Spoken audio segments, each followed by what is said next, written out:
What's up, everybody? You already know what it is. It's Spotlight on the Go, and I'm in a special place. The gentleman I am with today, we call him the mad scientist. I'm sitting up here, Uptown Motor Sports, with my man Russ. What's happening with you, my guy? Hey, what's up, man? How we doing, brother? We doing good. A lot of people used to ask me, "Hey, Ran, who did your bike? Hey, Ran, who did your bike?" And I ain't gonna lie, I was being stingy. I kept it to myself. But this is the mad scientist who put my music on my bike. This gentleman here was doing things to bikes that was unheard of, putting 6.5, 6x9s on rockets. If you don't know what a rocket is, that is the bikes to the right of him. It should never be music on those, but he made it work and it sounded great. He took people who only had maybe a $400 budget, made it sound like $2,000, $3,000. And when it come to lights, he bought the brightest and the best, and he had a hellified warranty. Russ, talk to me, man. Tell my people what's going on. Yeah, it's your boy Russ from Uptown.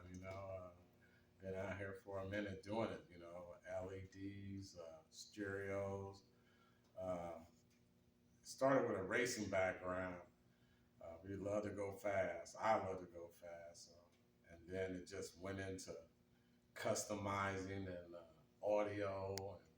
So now we pretty much do everything. Build motors, LEDs, stereos, big wheels, because the Harley scene is taking over for sure. The Harley boys are taking over. But do you ever have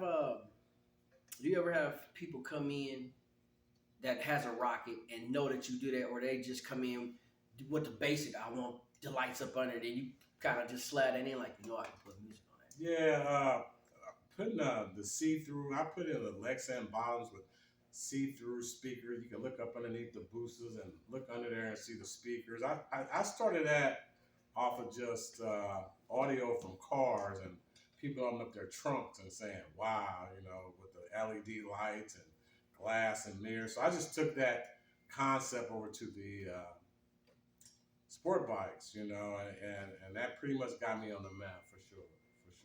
That put me on the map for custom, okay, custom side. Let's rewind tape. We're going to go back in the past at one time. What made you get you a shop and fall in love to what you do now? Yeah, I was drag racing, man, and me and my wife, I was drag racing, working a job, and I was paying people because I didn't have time, which I said I didn't have time to do my motor work and different things, and I'm paying these people, and I'm not happy with their work. So I was like, you know what? I'm gonna start doing it myself, and that was the key. When I started building my own motors, I took a bike, put the motor in it, went to St. Louis. They'd never seen it run that fast. I was running on a turbo Hayabusa, 175 mile an hour. Just wasn't nothing down there could even touch me, and they were like, wow, that dude, he got skills. So and then it just escalated from there. It just started extending bikes, putting the music on them, just making them pretty. So was this the original shop? It's the only one, or was it one before this? No, it was one across the street. I started with Jay's Auto, and I rented out a little section of his shop, and then I got the building next to him, and then I was like, this building came open, so I jumped from across the street over there to here, and I've been happy. Things have been good over here. Born and raised Cincinnati? No, I was actually born and raised in Festus, Crystal City / St. Louis, Missouri. So that's where my background comes from. Okay. St. Louis area, yeah. And Procter & Gamble sent me here and said, go up there and do some work. And I got up here and fell in love and never left. Yeah. Okay, I dig that. Yeah. Born and raised. Yeah. So, Russ, you grew up in St. Louis, Missouri. Talk to me, man. What was that like? Oh, yeah. I was out there. I spent most of my time out in the Festus, Crystal City area, bro, and did a lot of racing, street racing, and then in the city, Hall Street, go up there on Friday night, take their money, Street life, You was shooting the dice. You'll see no little. I can ride. I can ride, So how you end up way down in goddamn Ohio? Just I started working for Procter and Gamble, and Okay. I got promoted to upstream development and engineering, and transferred here, and it's been good. Been good. Out of the work you do, what's one of the bikes you love to work on? If it come in your shop, you like, bet. What's one of the best and what's one of the worst you bike? Whenever they come in that model, you be like, I'm not fucking with that bike. Yeah, I think Hayabusas, since I've owned the first or the second booster that ever hit Cincinnati, Ohio. I owned the second one that came here, or third. It was somewhere in there in 1999. So I've been working on boosters. I've owned probably 15 or 20 of them. So that's been my favorite bike of all time. Just a fast, good, healthy bike. Harleys is becoming my passion because I just love Harleys. Of course. You know, I love the Harleys. So that's probably the number one bikes that I love to work on and put the big wheels and steerios on is Harleys. Sport bikes, I love Busas. So, but you know, I'm a Kawasaki dude too. I own a Kawasaki as well. Worst bikes to work on. I just put a transmission in a Yamaha R1. Those are very hard to work on. And Hondas are hard to work on as well, but I'd say Yamahas are the hardest ones. You ever had any Buells or trikes coming in? Not well. We do trikes, Harley trikes, but and we do Gold Wing trikes. We work on those, so those are pretty simple. I mean, because the platforms are the same. They just got an axle and a drive shaft, so they're pretty simple. As far as music, what's the best product you love to put on a bike and the worst product you hate to put on a bike? Like somebody come in, you like, oh man, you went cheap with this one. Yeah. Well, nowadays, I mean, I'm that kind of shop that I work with your budget, man, because I understand. I have a lot of stuff, Okay. and I don't always have the money to put the best on everything that I own. So I've learned how to just budget, you know, and be a person that says, these are our toys. Yeah, we love them, but they are toys at the end of the day, you know. So we don't want to. We're not going to let our kids miss a meal or our electric get shut off at home or our cell phones get turned. So this is, you know, we do what we can do with these things. So whatever your money can do, that's the best we're going to do. Whatever your money can do, and that's keeping it real because we'll make anything work. You ever thought about racing? Facts. You ever thought about racing professional? No, I had my professional drag racing license, but I didn't really, you know, ain't no money in it. You know, I have a trailer with over $100,000 worth of stuff and go race all weekend and win $500 or $600. That don't make good sense. But I could just take you out here on the road and bust you It's a thrill. and get you for that 5 or 6 real quick. So you know, I'm more of I love the street. I love the street. Look, FYI, people, y'all come to my man, get y'all system done. I'm gonna tell y'all what not to do. He gonna tell you, but you gonna do it anyway. When you get your system done, if your radio go to 62, don't play it on 62 all the time. You will blow your speakers. You will come back to him, and he first thing he gonna say is, "It's not the music's fault. It's yours. Have your money ready." I'm just gonna tell y'all the truth. Yeah. How many people do that? Yeah, and that's a big problem because some of these stereos, like this red bike right here, it's probably a $12,000 audio system in that bike right there. And people here, they think they can spend $2,000 or $3,000 and get that sound. And it's like just 4 of her speakers cost that. so it's trying to get people to understand that big sound equates to big money. Facts. And that ain't for everybody, you know, like because sometimes it don't make sense. You know, it don't make sense. You can buy a whole nother bike. So before, you know, and What that's happened to the bike you had with the Rockford amp on it? It used to be over in that corner. Oh, I sold that. That was one of my bikes that was loud, extremely loud. Out of pocket. Yeah. And that was one of the bikes. I had a 2013 Harley Davidson Road Glide, and we just did like a Fosgate system on there that was just so crystal clear and clean that really got me on them. You know, like that dude can put out some clarity. Okay. So when people started hearing how clear they were, that's when I started gaining a lot of momentum in the audio world because it's like I could put them on. And the reason why I heat shrink, I solder, I don't shortcut. Okay.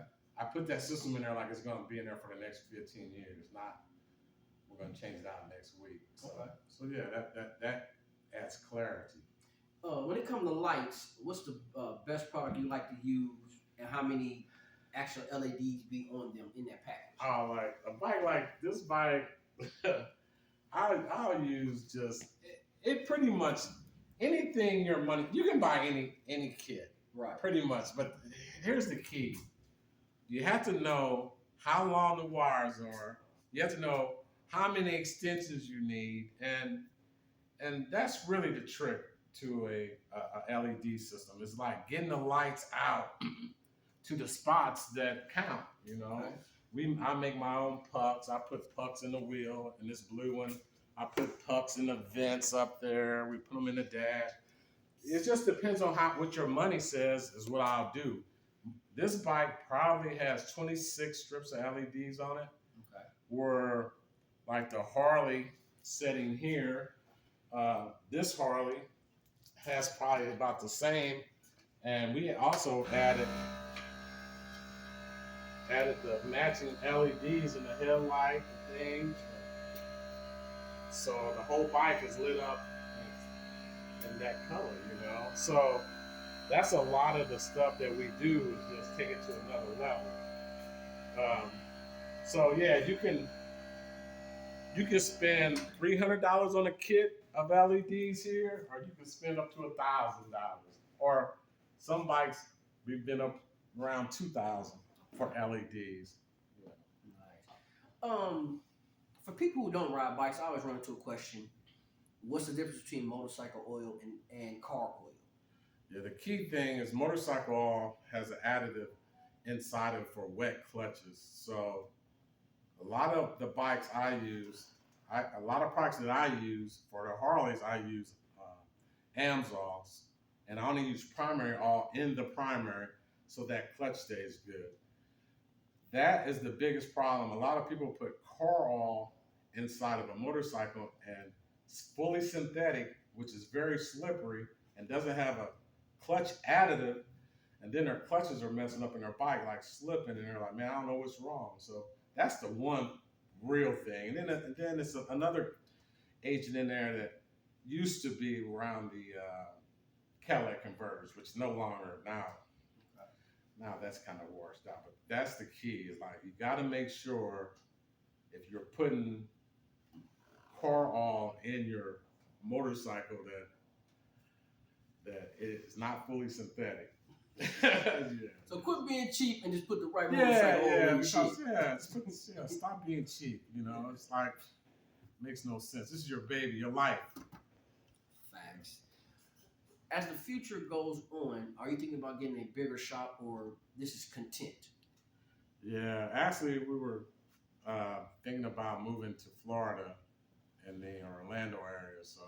Oh no! Yeah, we're thinking about moving down to Florida dude. and Orlando area. But that whole thing was going to be Uptown, going to other levels with rentals and just a whole nother level. You know, just a whole nother level. Any other projects you thinking about doing outside of bikes, food truck, things like that, clothing line or anything? Nah. It's just. I'm happy with bikes, man. I mean, this is. I've been dealing with this since 5 years old, bro. You know, some people lose for 50-something years. I'm not gonna tell you how old I am, but just say I've been riding bikes for 50 years, 50 plus years. So this is my passion. But yeah, of course, we can start doing merch and stuff like that around the bike industry. But I'm just saying, bikes is just where this is not work. This is my passion. Amen to that, my brother. Amen to that. I need to get up here, man. Let the people know how to find you on social media. Yeah, check me out. It's on most social media platforms. You can catch me at Russ Yo, and then on TikTok it's like Russ Yo Uptown Motor Sports. You can follow me over there. I blew up over there pretty big. I'm close to right around 200,000 followers. We pump out a lot of bikes, and let me tell you, his bikes go out. It's two left today. It's a high turnover rate here. We try to get them in and out. So, but yeah, Uptown Motor Sports. You can catch it up on TikTok, IG. Not really doing a whole lot on IG because IG. I'm older and I like TikTok. You know, I went over there and just did it different. Like IG is that's a little bit of harder platform to really. You know what I mean? You gotta be over there on crazy, and I'm above crazy. I'm on calm and coolness now. Yeah. Not crazy. I'm too old to be crazy. I'm calm. Right. So Let them know the phone number too. Yeah, and the phone number is up there. It's area code 513-518-0659. Yeah, you can definitely holler at us. We build, and once you go check out the bikes we build and do, I have a team around me. I have a painter, Sergey, great painter. I got just a upholstery guy, E. I just have it all around me, and we put all our heads together, man. I have my little dude Tyler who helps me. We can build and do pretty much anything when it comes to bikes. I had one of the best aluminum welders I think in the country, my man Mike, who's like just cold, and that's what it takes. It takes a village to build stuff that lasts. You could I could sit here and tell you I'm a one-man show. Nah.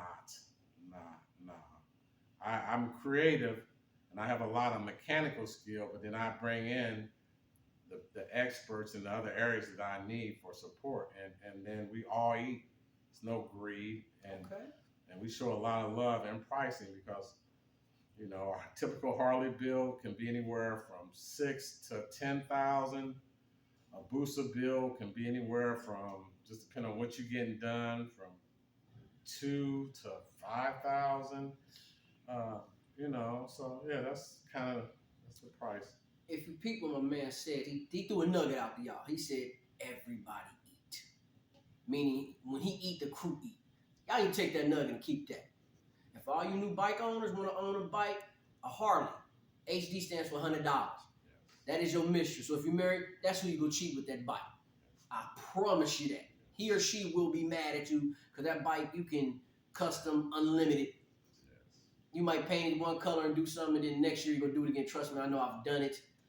I've cheated with my Harley many times, and she's divorced me many times. Yeah, that's key. Is that it's nothing for me to buy. On one of my Harleys, I think I bought 4 windshields before I figured out the right one that I like. 4 of them, and all of them were over $100 before I found the right one that I really like. So that's what Rand is saying is very true. Is that this is not a cheap game, and so just be careful. And then to throw insult to injury, I gotta throw it. When you go buy new parts, you will buy new clothing. You see what I mean? Yeah. You gonna buy it and pay for it. It's not cheap. It's down there like Fendi and Gucci. It's funny that you say that because I have a story that when I went through a period in my life, a divorce. Let's just say a divorce, and I sold my Harley. And when I opened up my closet, the whole first section was nothing but Harley gear. Mm-hmm. So I said, man, I gotta go buy another Harley. So I had to go buy another Harley just to eat up half of my closet of clothes. So yeah, what he's saying is very true. It's you get caught up and you'll be buying clothes and everything else. And yes, I do own a Harley and ride one. You see me when I don't got a rocket wearing Harley gear. That's just disrespectful and foul. But motherfuckers do it. Yeah. The newer generation of riders and new generation of customizer, what kind of advice can you throw their way?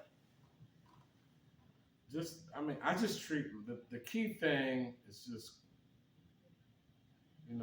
be true to the game. Be true to yourself. Be true to the game. Be true to the customer. Just be true, and have passion, because this is someone's life. when you're riding this, it's someone's life. So don't be cheap. Don't be doing sketchy stuff. Like act like it's your bike. Like when I work on someone's bike, in my brain, I'm going to jump on this bike. And if I don't feel good about jumping on it, I won't let them jump on